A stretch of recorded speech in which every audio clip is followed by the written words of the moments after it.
லவகுசா புராணம் 6ஆம் பகுதி. அன்னை சீதைக்கு என்ன செய்கிறோம் என்பதே புரியவில்லை.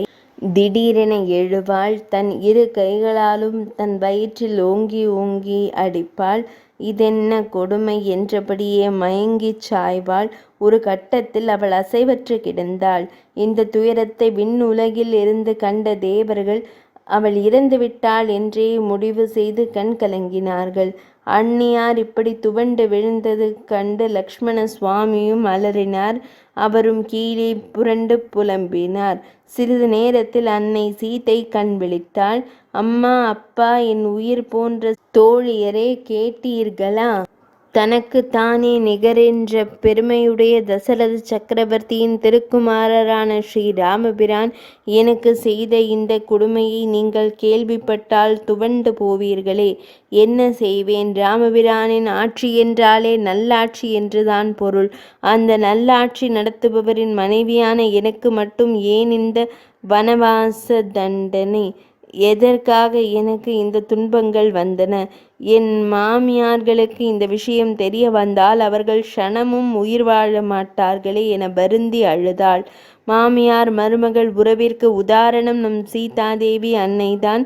அவர்களுக்குள் கருத்து வேறுபாடு ஏற்பட்டதே இல்லை. நம் இல்ல பெண்கள் ஒரு மாமியாரை வைத்து கொண்டே சமாளிக்க கஷ்டப்படுவார்கள். ஆனால் அன்னை சீதாதேவி 3 மாமியார்களை சமாளித்தவர். மூவரையும் அனுசரித்து நற்பெயர் பெற்றவள். மாமியார் இல்லாவிட்டால் மருமகள் சந்தோஷப்படுவாள். ஆனால் மருமகள் இல்லாவிட்டால் மாமியார்கள் உயிர் துறந்து விடுவார் என்றால் அது நம் சீதாதேவியின் இல்லத்தில் மட்டுமே நடக்கின்ற ஒரு விஷயமாக இருக்கும். இந்த நிகழ்வின் மூலம் மாமியார் மருமகள்கள் வீட்டில் சண்டை போடாமல் ஒருவரை ஒருவர் அனுசரித்து வாழ வேண்டும் என்பதை பெண்களுக்கு அன்னை சீதா தேவி உணர்த்துகிறாள். இப்படி தவித்த அந்நியாருக்கு லக்ஷ்மண சுவாமி ஆறுதல் கூறினார்.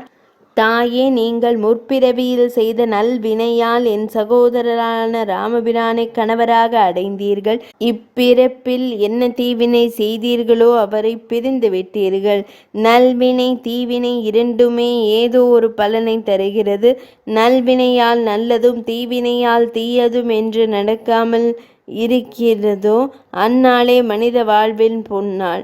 அப்படி ஏதும் நடக்காத ஒரு நிலையை மனித குலம் அடைய வேண்டுமானால் அதற்கு தவமே கண்கண்ட மருந்து. ஆம், தாங்கள் இறை வழிபாட்டில் ஆழ்ந்து விடுங்கள். தவக்கோலம் பூணுங்கள். பெருந்தவ முனிவர்கள் பலர் இந்த காட்டில் வாழ்கின்றனர். அவர்களுக்கு நீங்கள் சேவை செய்ய வேண்டும்.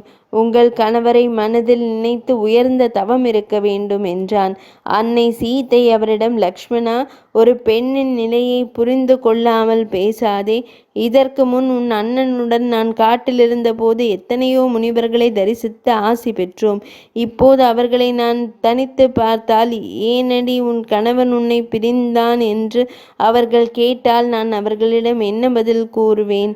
சரி, போகட்டும். நீ நாடு திரும்பு. உன் தமையனாரிடம் என்னை சொல்லி குற்றமில்லை, உங்களை சொல்லியும் குற்றமில்லை. எல்லாம் என் விதி.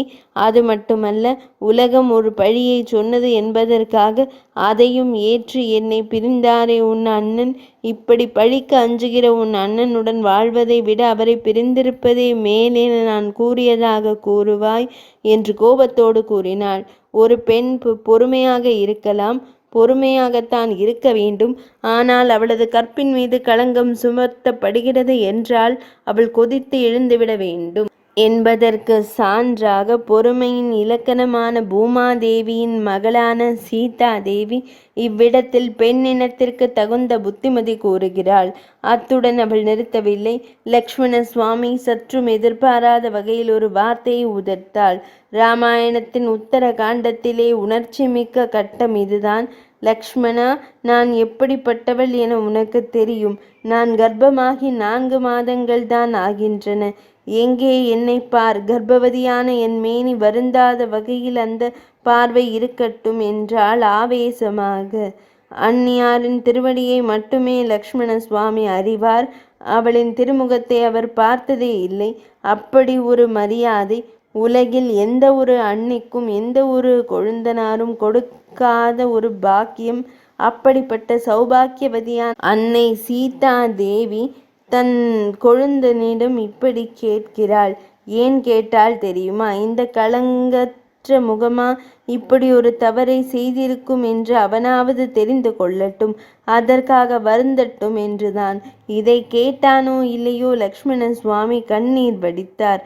தரையில் விழுந்து தலையில் அடித்து கொண்டு புலம்பினார். தாயே, இப்படி ஒரு கொடிய சொல்லை உங்கள் வாயால் கேட்க நான் என்ன பாவம் செய்தேனோ? இதுவரை இப்படிப்பட்ட வார்த்தைகள் உங்கள் வாக்கிலிருந்து வந்ததும் இல்லையே. இன்று ஏன் வந்தன? என் சகோதரன் உங்கள் கைத்தலம் பற்றிய நாளிலிருந்து இன்று வரை உங்கள் முகம் பார்த்தறியாதவன் நான். உங்கள் திருவடிகள் மட்டுமே எனக்கு தெரியும். அப்படிப்பட்ட எனக்கு உங்கள் திருமேனியை பார்க்கும் துணிச்சல் எப்படி வரும்? யோசித்துதான் பேசினீர்களா தாயே என்று கண்ணீர் ஆராய் பெருக கூறினான். பின்பு சிரமப்பட்டு எழுந்தான். தலை குனிந்தபடியே அந்நியார் அருகில் சென்றான். அந்நியாரை அவன் பார்த்தானா? 6ஆம் பகுதி நிறைவடைந்தது.